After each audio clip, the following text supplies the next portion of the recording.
I just forgot to unmute my mic. Yeah, that just happened. Cool, because I'm a professional. Yeah. Hi, everybody. It's so good to see you all or be seen by you all. I've really missed doing this last week. Yeah, let me know. Same goes as usual. Let me know if you can hear me. Let me know how the sound quality and visual quality is. Um, Gosh, it's good to be back. I've missed doing this. So what just happened? Jamie, I forgot to unmute my mic, which as you probably know from our weekly our Peacemaker chats, yeah, that I'm known for doing that. So hi Maya, hi Bill. Hello, Bill. Two Bills, both Bills are here. That's great. Good. Joseph, hey, it's so good to see you. Thank you for coming. Yeah, happy Friday night, US, and happy Saturday morning, anyone who's on this side of the world. It's good to be back. It's good to be back. So I have a fair number of things that I want to talk about today, kind of catch you guys up on 2 weeks worth of what's going on in my life. And yeah, so should be good. So I guess we'll just get right into it. What's up, Oz? Welcome. Yeah, I'm just going to hop right into it, and people can join as they do. So I made, oh, that's the wrong one. Sorry. I made a slideshow for you because of course I did. Thank you, United States Air Force. Oh, it didn't work. Oh no. My slides got messed up. I should have ops tested this. Okay. Well, we'll just do it live. So, last weekend, I skipped the live stream because we had my youngest daughter's 9th birthday. And it was really, really fun. I shared a couple pictures right there of her cake and her yeah, we're doing a PowerPoint presentation. It's just the easiest way to get the pictures out in front of you guys. So thanks, Jamie. Yeah, so we made her it was kind of like Arctic themed, right? So we made her a little cake with some little penguins, and then little cupcakes. My husband, we were talking about what to do, and because there's still some concern with COVID, we thought maybe it wasn't a great idea to have the 9-year-old like blowing and spitting all over everyone else's cake. So she had like the big cake that she got to cut into and eat pieces from, and everyone else got little cupcakes.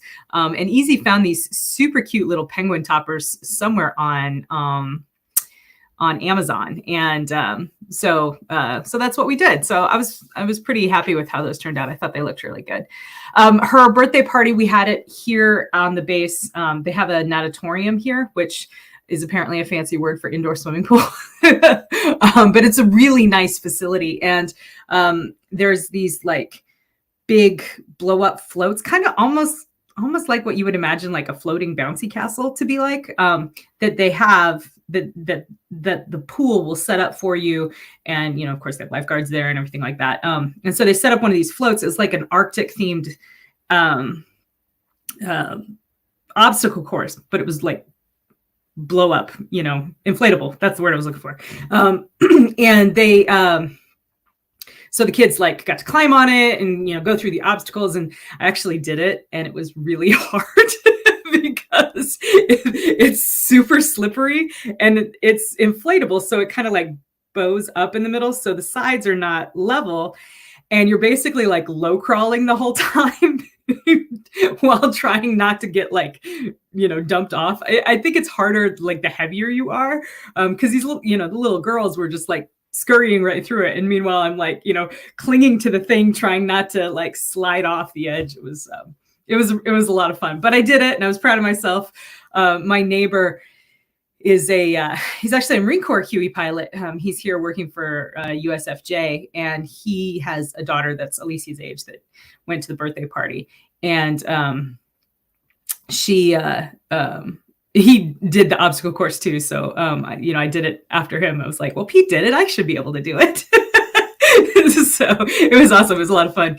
Yeah, it was good exercise for sure. Very upper body heavy, upper body and core. So that was the birthday party on the 16th. And then later that week on, I'm sorry that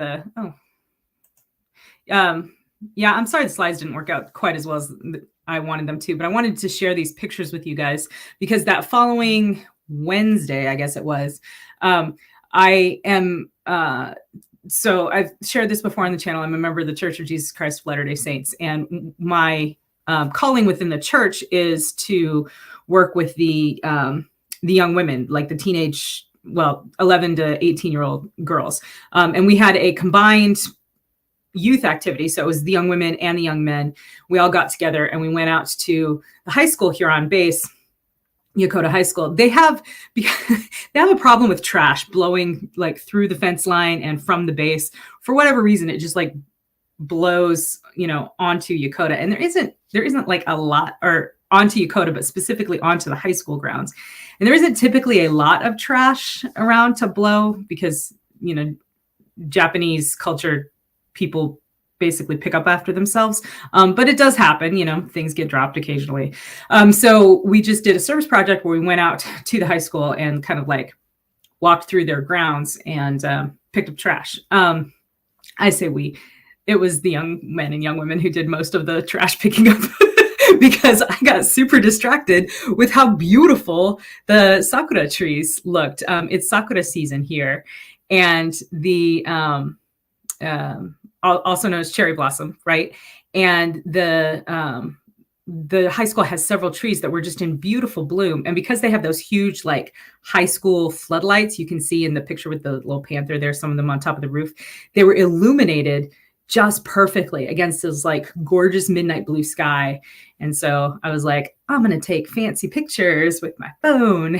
And so I got distracted walking around taking pictures with my phone while the kids are cleaning up around me.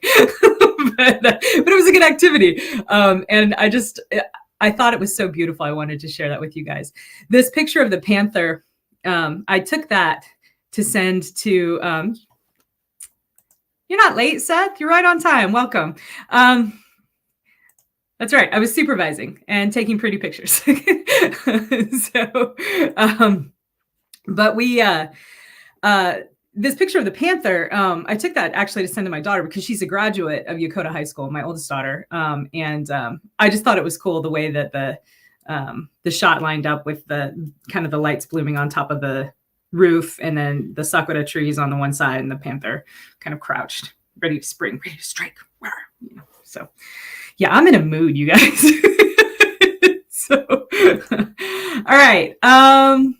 So here, like, there was so much I wanted to talk to you guys about that I was like, all right, I have to make a list.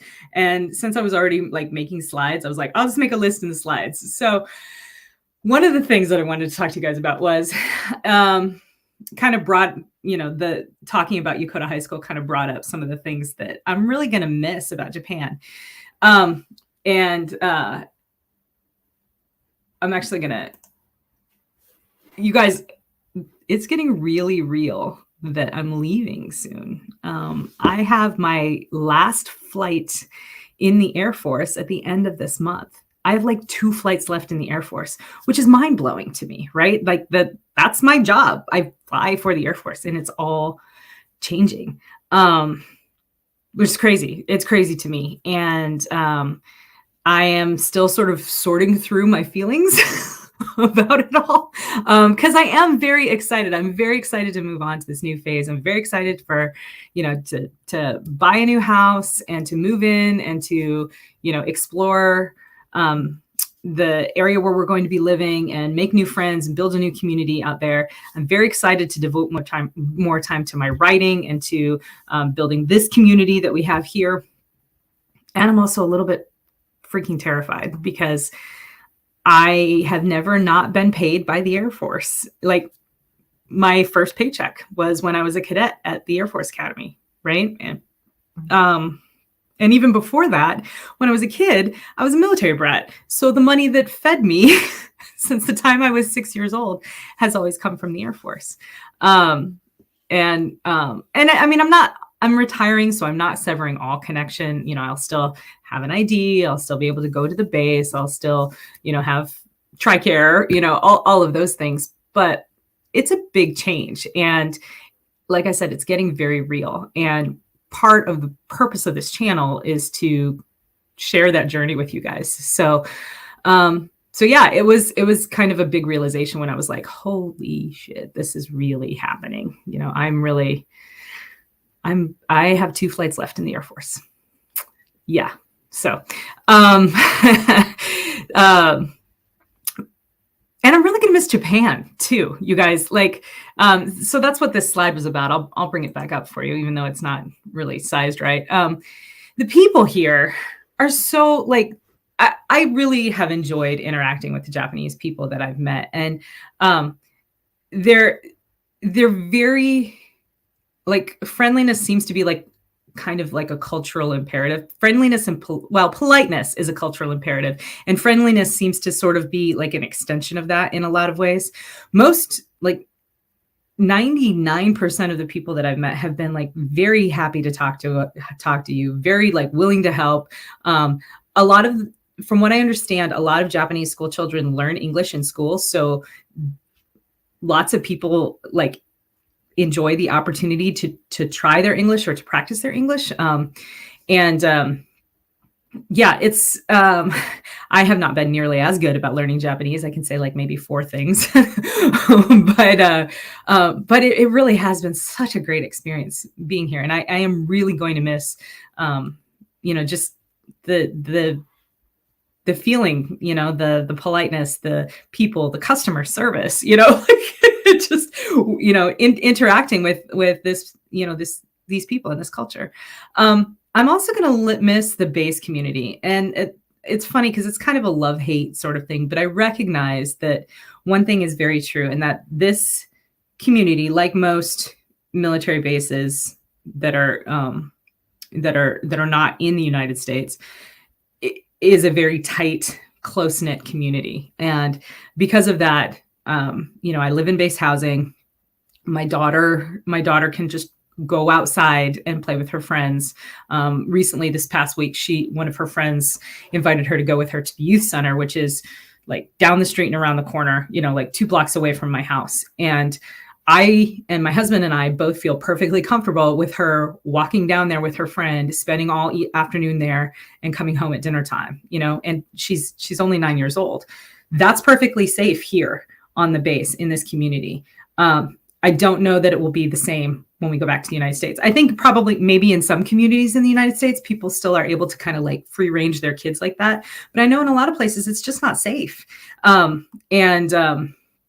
I'm really, really going to miss that. I'm going to miss having, this feral pack of 9-year-old girls that live around us, that they all sort of gather together outside and run around together. It's been a really great experience for her socially, on that front. And truth be told, it was a great experience for my older daughter, when she was here too. Right before she graduated, she told me that I'm sorry, I keep looking at the viewfinder. She told me that she, when she first moved here, she didn't want to leave her friends behind in Maryland, which is totally understandable. But that she was really, really grateful that she did, because the friendships that she made here developed so quickly and became so deep. And, she's still friends. Now, granted, she hasn't been out of high school for a whole year yet, but her best friend, in fact, enlisted in the Air Force and is stationed at Incirlik. And Coriel's been in touch with her, and I think it wouldn't surprise me if they remain lifelong friends, because, what an experience to go through together, right? Being a high school senior here in Japan, being able to go downtown and explore Japan together, and also not being able to do that because of COVID. It's just really cool.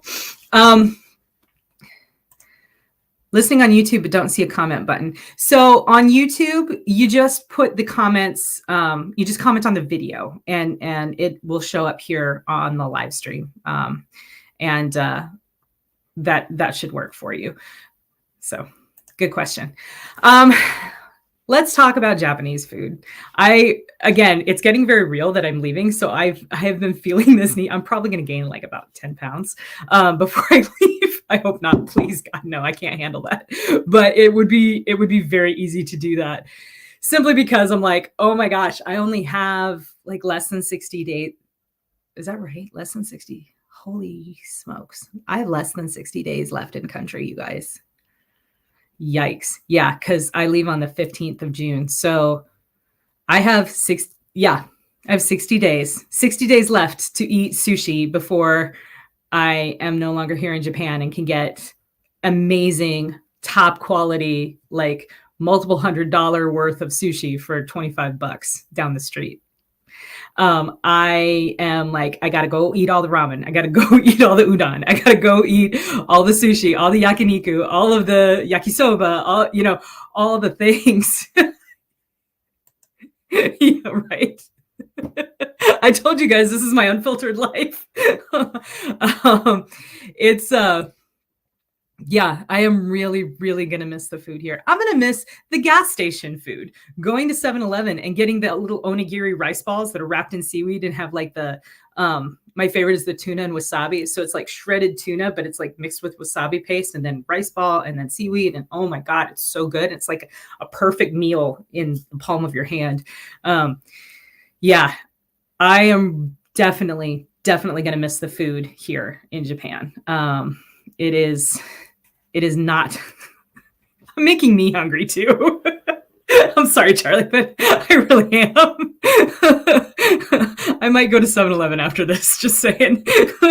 So, yeah, the food here is not to be missed. I've promised myself and Alicia that when we get to our new neighborhood that we'll have to do some Google searching and see if we can find, like a solid Asian grocery store to get some of the ingredients so that we can make some stuff here at home. And, maybe we'll find like a good Japanese food restaurant to explore. Maybe that'll be a thing that we do is where we, go and try them out in the local area and see if we can find one that has good ramen or something like that. I don't know. One can hope, right? Right? It's not a forlorn hope.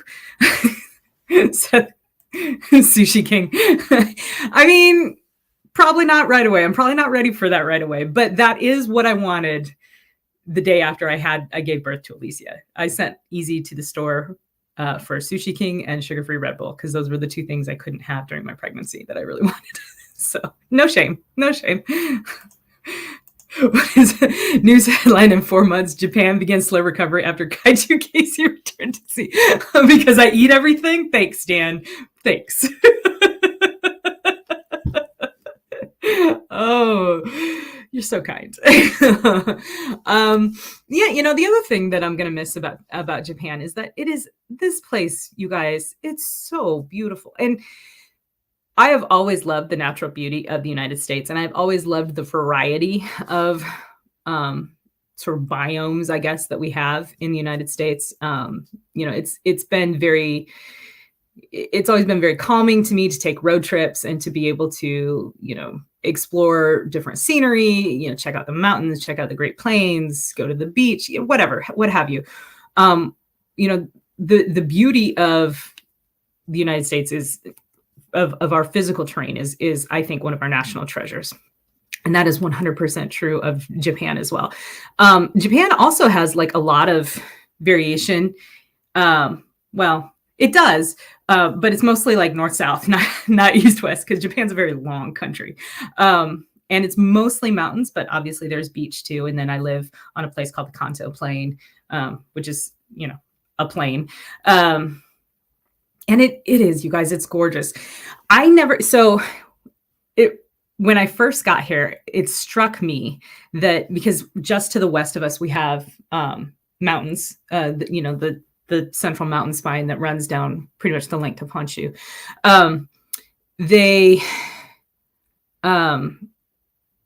When something about the terrain and the atmospherics, on like rainy days or misty days, they look exactly like the Japanese watercolor paintings that you see from like medieval times forward.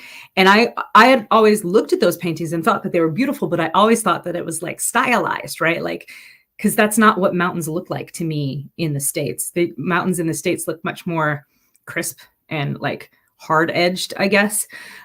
Even in the rain, like if it's either the visibility is so bad you can't see them, or you can, they look very distinct. They never look like just the suggestion of the mountain, looming through the mist in the varied hues of like blue gray.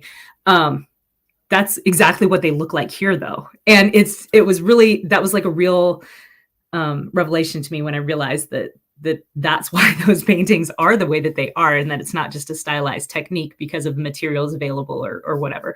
But that's genuinely what they look like. And I'm really going to miss that, that picture perfect postcard beauty. I mean, you guys saw the pictures I took of trees. I just took those pictures with my phone at night at a high school campus. That beauty is everywhere here. And it's a very cool experience. And I've really enjoyed the opportunity to fly here, to take pictures, to kind of drink that in, to be inspired by it all.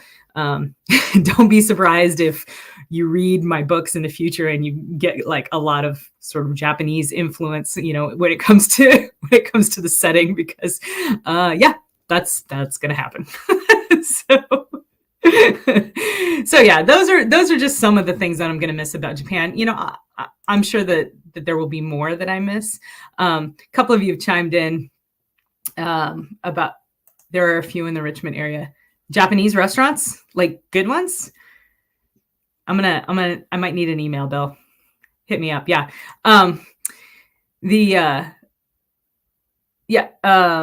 Sorry, totally lost my train of thought there. But yeah, so those are some of the things that I'm going to miss about Japan. And there's more, I'm sure, that I'm not even thinking about right now. But yeah, this has been a phenomenal experience, and I would not have traded it for the world. And I'm very, very grateful to have had the opportunity to come here, for sure. Okay, so these are the other things I wanted to talk to you about that I didn't want to forget, because that's how I am. You guys, I forget shit.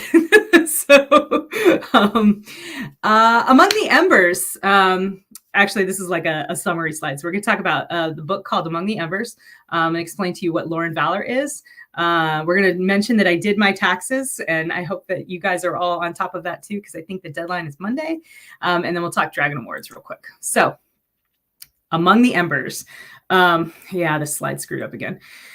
Basically, so this is a Fallen World anthology, you guys, and it just released today, new release. So you can go check that out. 15 authors bring you stories that not only show you the fall, but introduce you to some of the people who might just drag civilization back from the embers. Yeah, I'm not in this one, but yeah, I'm not in this one, but some phenomenal names are Chris Kennedy, Chris Woods, lots of familiar names for those of you who are familiar with the CKP family. Marisa Wolf has a story in this one, so definitely go check that out. Oz is in the chat, so congrats, Oz, on having your story come out. Well done. Yeah, so bring that one. Go check that one out, you guys. It's going to be. It is very good. Justin Watson has actually been on this channel. He's one of the guys that I think we did my first co-authors video with Justin. Justin and I wrote, Jamie, do you have a story in Among the Embers too? Chime in the chat, please.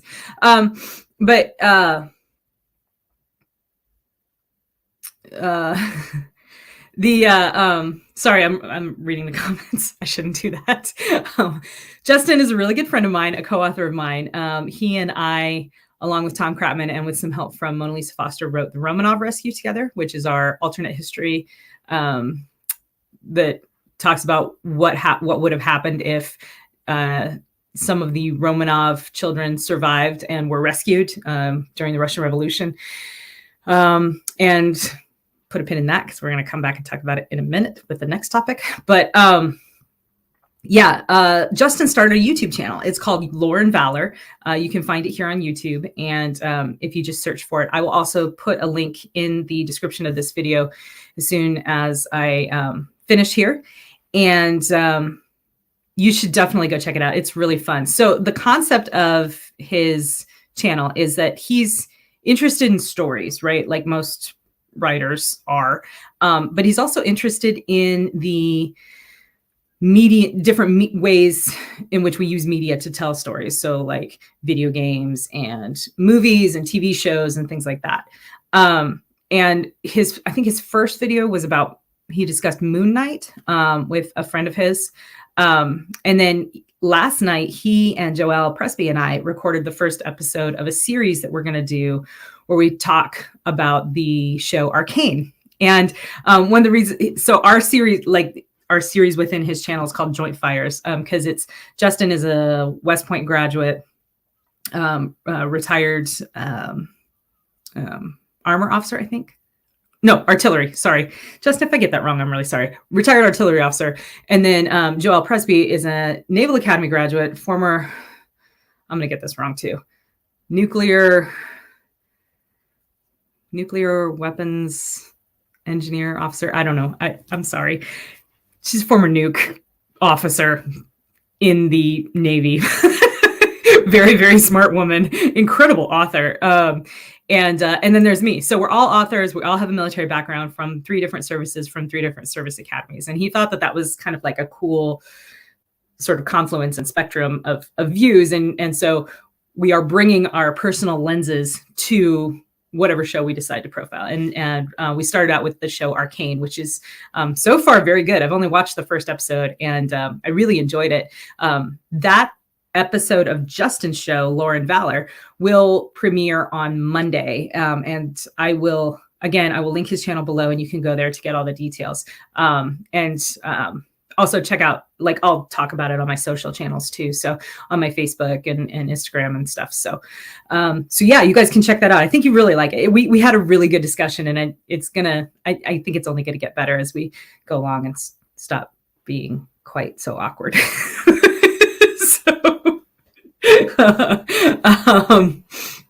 So yeah,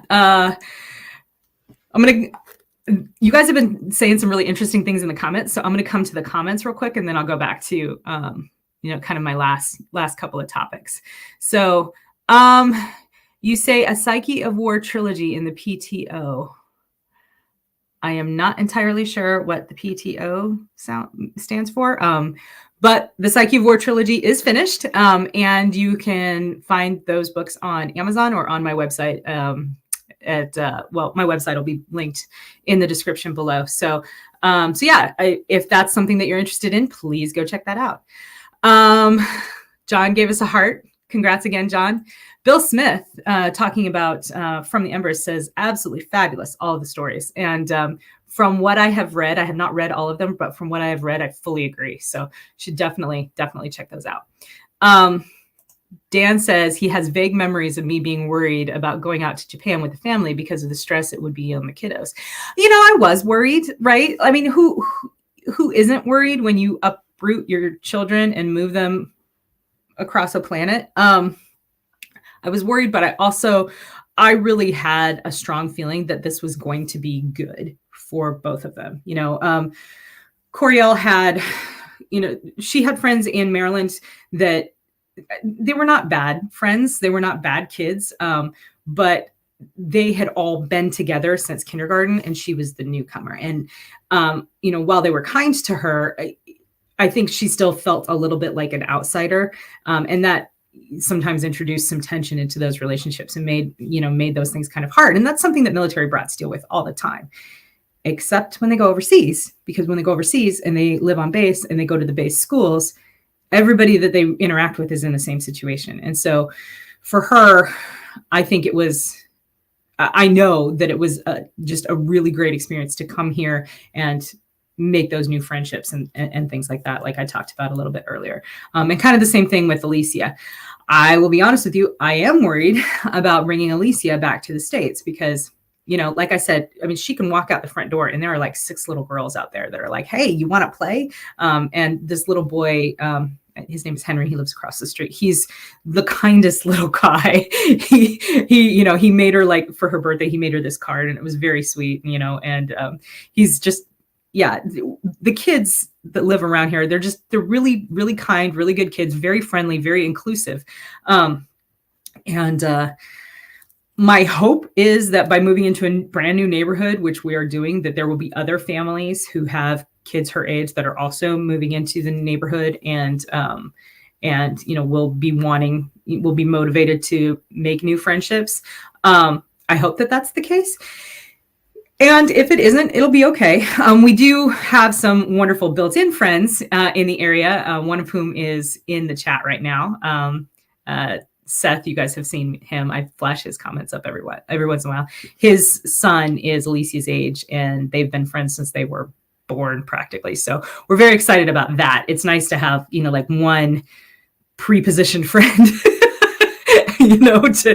so that she won't feel totally isolated when we first get there, hopefully. And then, my hope is, of course, that she'll make other friends through sports and church and other activities and stuff.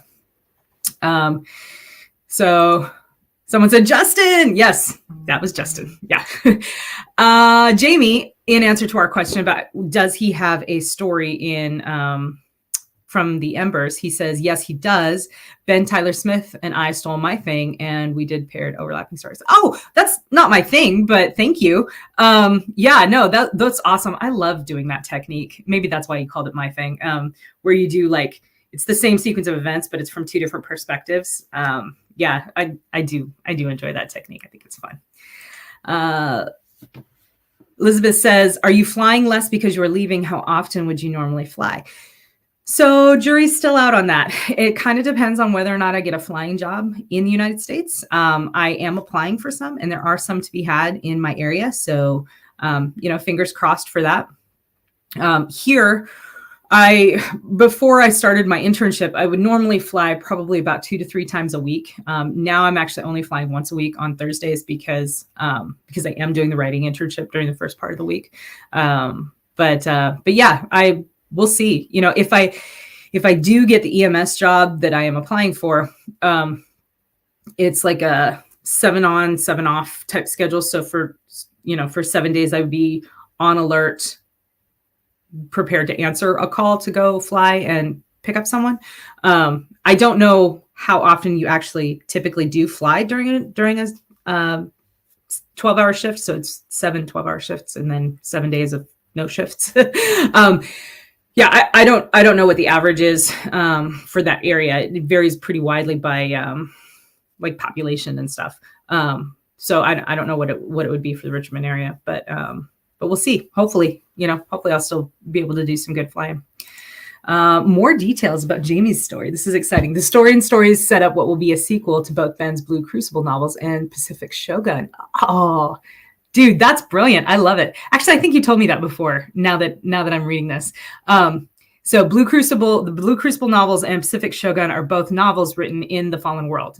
So you guys should definitely check that out, because just like in the Four Horsemen world, the threads are starting to come together. Did you like my demonstration? So, all right. One Jester says, Arcane is outstanding. Character arcs are extremely well done. I kind of had a feeling, just based on the first episode, one of the things that we talked about a lot, spoiler alert, in the Joint Fires episode on Justin's Lore and Valor channel, was kind of the setup of introducing these characters to the audience and the techniques that the writers and the animators and the actors and directors did, utilized in order to do that. And that was very good. James Young. Oh yeah. You got to give StreamYard permission to use your name. I don't know. It's kind of weird. Pacific Theater of Operations. Oh yeah. You talked about that. You talked about wanting me to do that. Maybe, man, we'll see. I've got some other things in the hopper. But after I was waxing about Japan, maybe I could. I don't know. It would be it would be super dark, but you could do a psyche story about a psychic woman living in Hiroshima. It'd be super dark. Damn it, James. Why do you do this to me? Okay. When is the Audible release for the 3rd book? I don't know. That is a very good question. I will I will see if I can ask the publisher, but he may not know either. It just depends on the production schedule for the company that is doing the audiobook. So we'll have to check that out. Oops. One Jester says, my absolute best memories of being a dependent was my dad's assignment to Korea. Yeah. It's kind of a special thing, right? Like I had, when we first moved here, one of the things that I really felt very strongly was a huge sense of nostalgia and coming home, because when I was a kid, we were stationed in the Philippines for three years. Yeah, 3 years, 86 to 89. And I mean, this is not the Philippines. This is not Clark Air Base, but there is that sense of familiarity about the base environment and sort of the like U.S. military overseas base culture, if that's a thing. So yeah, it's that's for sure. Bill Smith agrees. All my kids, all of your 6 kids have friends they met overseas that they're still very close to and stay in touch with. Yeah, for sure. James Young also was the one who was like, Justin. Yeah, I am sad that I'm going to miss LibertyCon because I would love to talk Romanovs with you guys. But I think you guys will have a good time. So, you're kind, John. Thank you. Yeah, in Richmond we might be, man. We've got that 95 corridor, and there's unfortunately, a lot of traffic accidents that happen on there. So we'll see. Jamie says my demonstration was exactly right. Thanks, man. So, I do have the World War II Pacific short story in the Pacific Theater. Yeah, I do have that one. And James Young is actually the editor of the volume that story came out in. That story was in Those in Peril.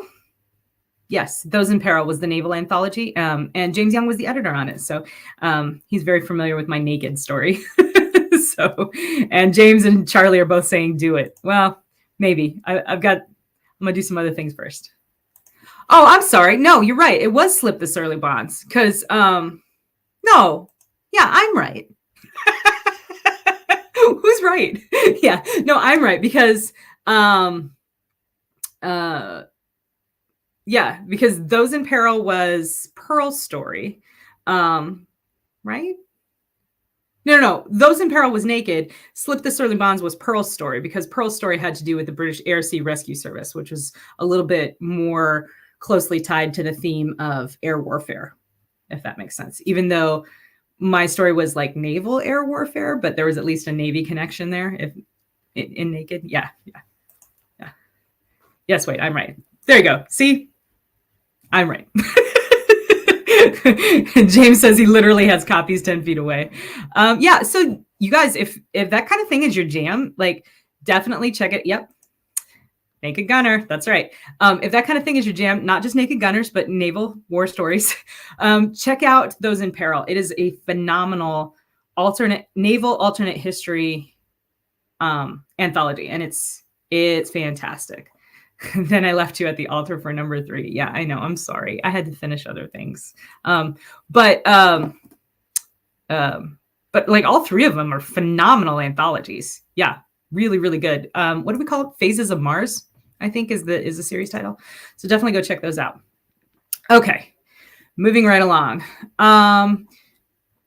Did you do your taxes? Do your taxes. So funny story. I had a conversation with my kiddo, with Corey, like 2 weeks ago. I was like, hey, honey, are you filing taxes this year? And she was like, do I need to? And I'm like, well, yeah, you do, because you had a job, so you made money. So your employer told the IRS that you made money. So they're going to want you to file taxes.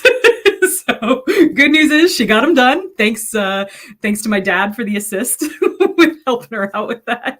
But yeah, so I hope that you have an uneventful tax season, and that there are no surprises. And if there are surprises, I hope that they are pleasant ones and not unpleasant ones in this tax season. I only bring it up because I always try to do my taxes early in the year, like in January or whatever. And it just didn't get done this year until like the beginning of April. And I was kind of stressing it a little bit, narking to the feds. I mean, they don't want to go to jail either. So, like, fair enough, right? It's, so, yeah. Yeah, so I just wanted you all to be proud of me for getting my taxes done on time, because it was a near thing this year. Yeah, Leah, there are only two things that are certain in life: death and taxes. You are absolutely right, my friend. You are absolutely right. You guys, also, Leah Brantner, who is here in the comments, part of our community, one of my very dear friends. Congratulate her, if you will, because she will be retiring next month at the beginning of the month, after 20 years in the Air Force. Good job, Leah. Congrats. That's a huge accomplishment, and I'm so, so, so proud of you, and I can't wait to see you. So, Jamie says, now that I'm retired, I'm getting pension, employment insurance, had a couple paychecks early on in 2021. None of them taxed me high enough to accommodate the others owed $1,000. Yeah. So that's something like I'm really trying to keep an eye on too, because obviously my tax situation is going to change significantly with, moving away from like the military active duty salary, and a lot of my military financial entitlements are not taxable, right? Like basic allowance for housing, which I don't get because I live in base housing, but in the States I would get it if I was living off base. That's an entitlement that's not taxed. Same thing with like my flight pay, not taxed, right? That stuff is now like, even if I replace that money as income, it's now taxed. So like running all those numbers and figuring that all out, that's a huge piece. So yeah, so we got a bunch of congratulations for Leah coming in here. So, and then Seth being a little twerp. So you're welcome, my dear. Much love, much love. So taxes suck, and not in a fun way. Yeah, it's true. It's true. But I mean, I remember, I probably shouldn't say this, but I'm gonna anyway. I remember my dad, like, I think I was still at the academy. I don't think I'd graduated yet, but I still had to file taxes because I got paid as a cadet, right?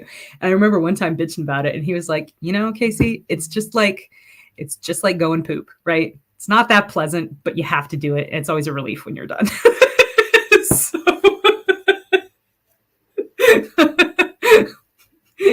enjoy that metaphor.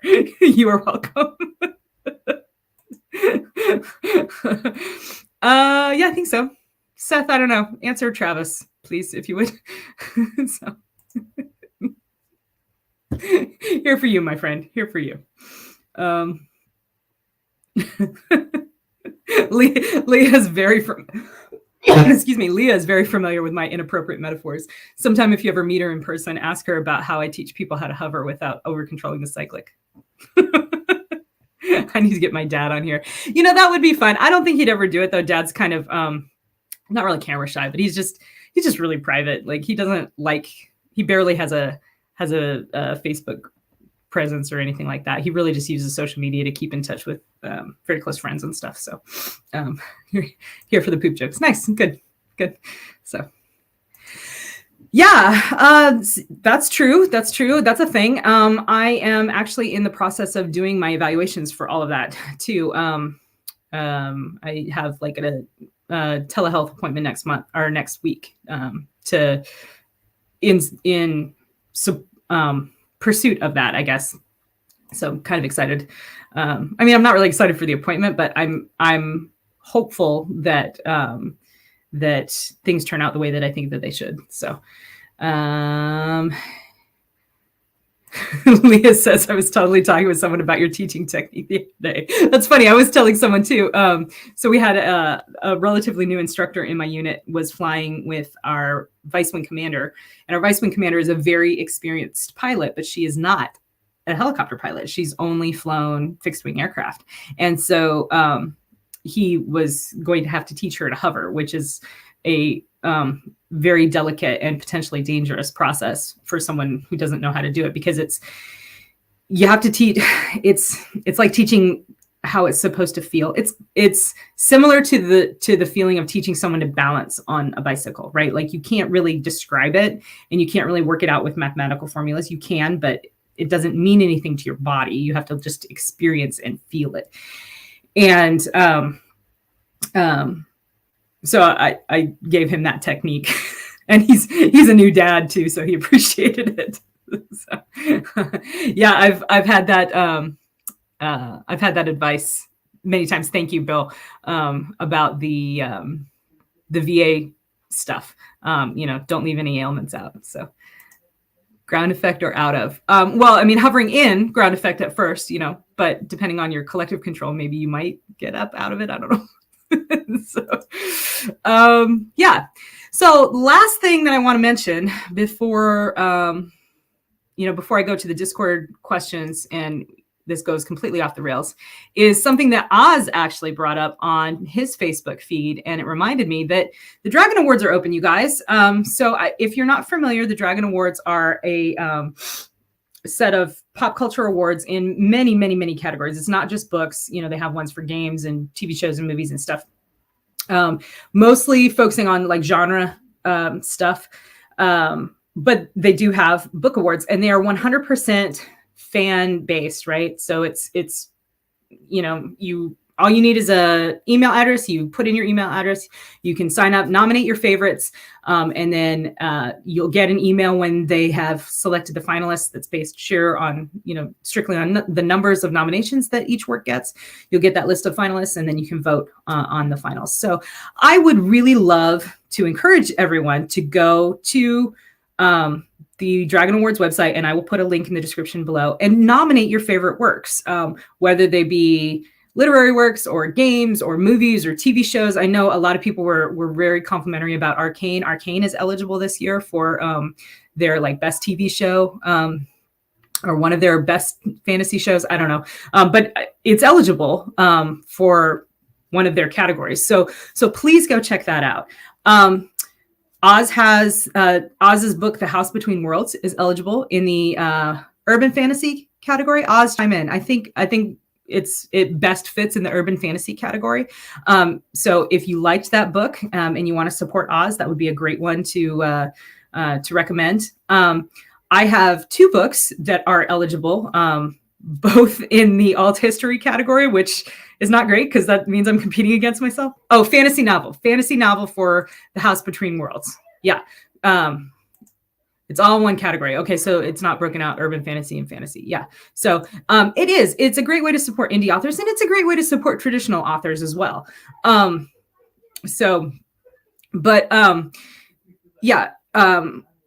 If I would highly recommend and urge you, just go and nominate your favorites, right? Fan awards only work when fans vote. If you liked my books, The Romanov Rescue is eligible in the alternate history category. And so is Skies to Conquer. Skies to Conquer is also eligible in the alternate history category. You can only nominate one, unfortunately. So pick your favorite. And if the vote is split because that's what I released this year, that's fine too. But it might be cool. Yeah. So I'm not gonna tell you what to nominate, but those are my works that are eligible in those categories. In addition, Ally is eligible in science fiction or military science fiction. So if you guys are interested in that, in the past, Chris Kennedy Publishing has put out a list of like what the publishing house recommends. Which one of mine? Yeah, either Skies to Conquer or The Romanov Rescue. Either of those is eligible in alternate history. So whichever one you liked best. Yeah, in the past, CKP's put out a list of, hey, these are our favorites. Please consider nominating your own. I think this year Baen is doing that too. So definitely check that out. Oh, okay. Chris said he's not putting out a recommendation this year. Fair enough. Yeah, that's fine. So we wouldn't want Anastasia to scream in vain. Yeah. Nice Stones reference there, man. I appreciate that. Thank you. So anyway, you get the idea. Check out the link in the description. Go nominate your favorites. And yeah, I good luck to everyone who's got something eligible. It'd be cool to have a good indie showing this year. I would enjoy that quite a bit. So All right. So that is it for my slideshow, you guys. So I know there was a lot. Let's go to the Discord. There were a couple of comments, including one about James had a really interesting one. So, okay. This was actually, let's see. So James Young asked back on April 5th, you can have lunch with any 4 pilots, fictional or historical, living or dead. Who are you sitting down with the expectation that we already know who your number 1 is and she doesn't count towards your total? Oh, I think, did I answer this one? I might have answered this one already. So the number 1 that he's referring to is obviously my friend Tammy. She's she left us in 2003 in a helicopter crash in Afghanistan, but I guess she doesn't count towards my total. So fair enough. Any other 4 pilots, historical, fictional or historical? I mean, I'd love to talk to Chuck Yeager. I heard he may or may not have been a very nice individual, but I think it'd be cool to talk to him. Oh, I did not answer it already. Okay, cool. So maybe Chuck Yeager. I would love to talk to Igor Sikorsky, the guy who invented helicopters, essentially. I think that'd be a really, really interesting conversation. I kind of think I'd like to talk to, Robin Olds would be cool. I've actually met him briefly, not really personally, but like he came to the academy when I was a cadet, and that was kind of cool.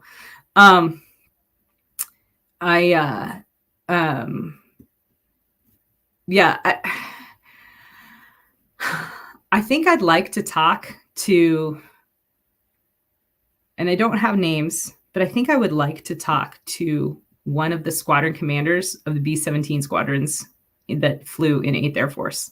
Like any of them, I'd be interested in talking to them about their experience and what they did. One of the guys that taught me how to fly helicopters, actually the guy who taught me how to fly helicopters, is a guy by the name of John Edmonds. He is a retired CW5 from the Army. He has over 10,000 Huey hours. He is a legend in the helicopter, in the Huey community, at least. And I was very, very honored to get to talk to him and learn from him. And, because his experiences started, like, he went from flight school to Vietnam immediately as a 19-year-old kid. And he has, the first day that we sat down with him, we sat down with he had like a photo album, and we like flipped through his photo album and looked at his pictures from Vietnam and the helicopters he flew and the men he flew with and stuff. And so I wouldn't mind including John Edmonds in that lunch. So that would be very cool. I think, I think I may also like to sit down with Jimmy Doolittle. I think that'd be a fun person to talk to too. So yeah, lots of really cool. Civil aviators though,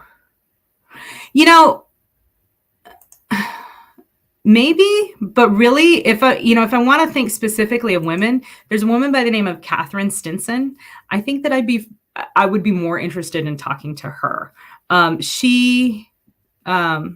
You can look her up. She was very foundational aviatrix. So yeah. Anyway, really good question. John R. Oz on Discord, but Oz says, you get to write a story in any universe IP, what universe? So some of you in the chat already know the answer to this, but it would obviously be Anne McCaffrey's Pern. And I have written fan fiction stories in that universe and have thoroughly enjoyed it. But yeah, I am here because I want to be a dragon writer. So it would be Pern, 100%. No question, no hesitation. So on the 13th of April, James asks, you're flying to attack the big bad evil guy's super weapon. You get one wingman who will be proficient in your chosen strike craft. The pilots you had lunch with now all have food poisoning from the fish/flashbacks to the storage depot raid at Daiquiri. What are you flying, and who is your wingman? So I answered this in the Discord because I thought it was so funny. But I said, I'm flying the Death Star and my wingman is Darth Vader and his squadron of ties because fuck your super weapon. So, and then, and then my friend Shady posted this funny GIF about a dude in a little rocket ship ride wearing a Darth Vader costume. It's pretty hilarious. So, if you guys are not on my Discord to check out these shenanigans, you should come and join. And the way that you do that is by joining my newsletter, which again, link in the description. Join the newsletter, and one of your welcome emails will include a link to the Discord. You can come join the Discord. We hang out there. You can ask questions where I will answer them on these live streams. We talk about creativity. We do writing sprints. We give each other shit. It's kind of one of the centerpieces of this community of fans that I'm building here, and that I love and want to encourage, and we want to grow. So come be part of us. Cool. And then Charlie wants to know, in a short story, how much dialogue is too much? Honey, I am sorry. I do not have a concrete answer for this. It totally 100% depends on the story, right? I have seen short stories that were 100% dialogue. In Black Tide Rising, need that welcome email. Okay. All right. If you have joined the newsletter and you have not gotten that welcome email, shoot me a message. Okay. We'll get it taken care of. Okay. Sorry. Back to your question, Charlie. In the first Black Tide Rising anthology, John invited Scalzi to contribute a story. Scalzi's story was 100% dialogue. And I know that Scalzi is not popular with a lot of the people with whom I am friends with, but I actually thought just the story on its own merits was really good, because it was just two dudes talking while standing, a guard shift. It was very short, but it was just, this guy says it, this guy says it, this guy says it, this guy says it. And it made it sort of like atmospheric, right? And fun. So it depends on the story. I would say this is an area where beta readers can be very helpful. Write it with as much dialogue as you feel you need to tell the story, and then send it to beta readers and ask them, hey, what do you think? Is it too much dialogue? Do I need more exposition? Do I need more description? Can you tell where they are talking?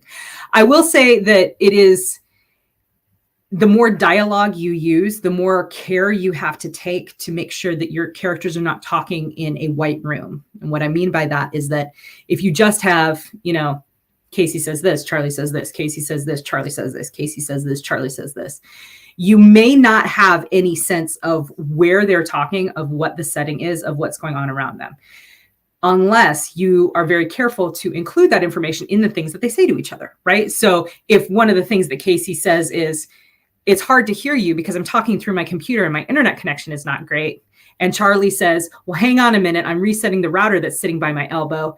Oh shit, I knocked over a drink. And Casey says, whoops, grab a towel. I can see one there by your left elbow. You know what I mean? Those are terrible examples. But if what they're talking about gives you a clue to where they are talking, that can be helpful in getting rid of the white room syndrome.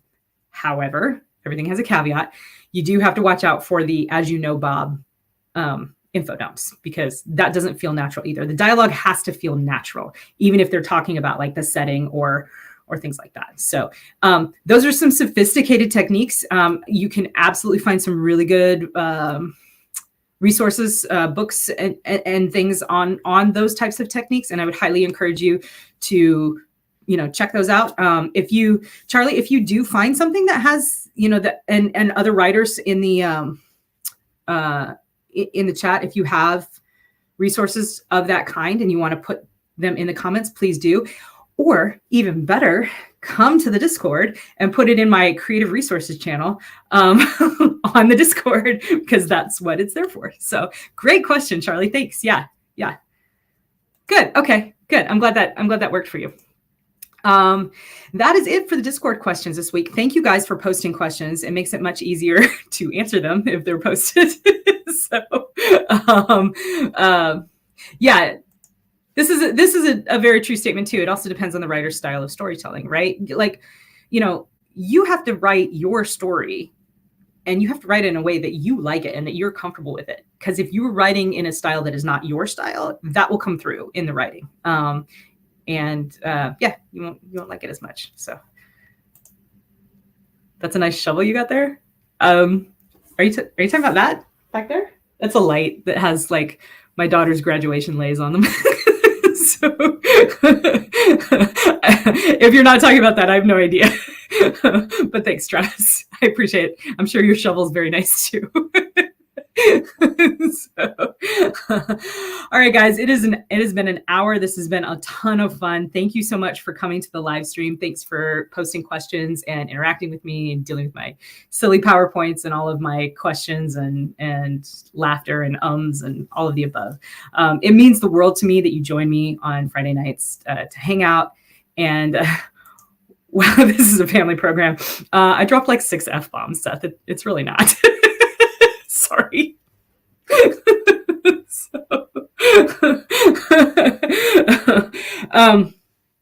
But yeah, thank you again for coming.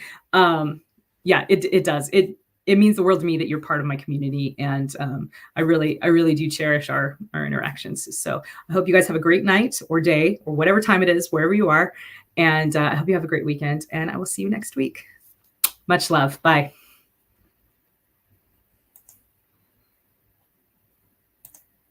That's a really good point. Bye, guys.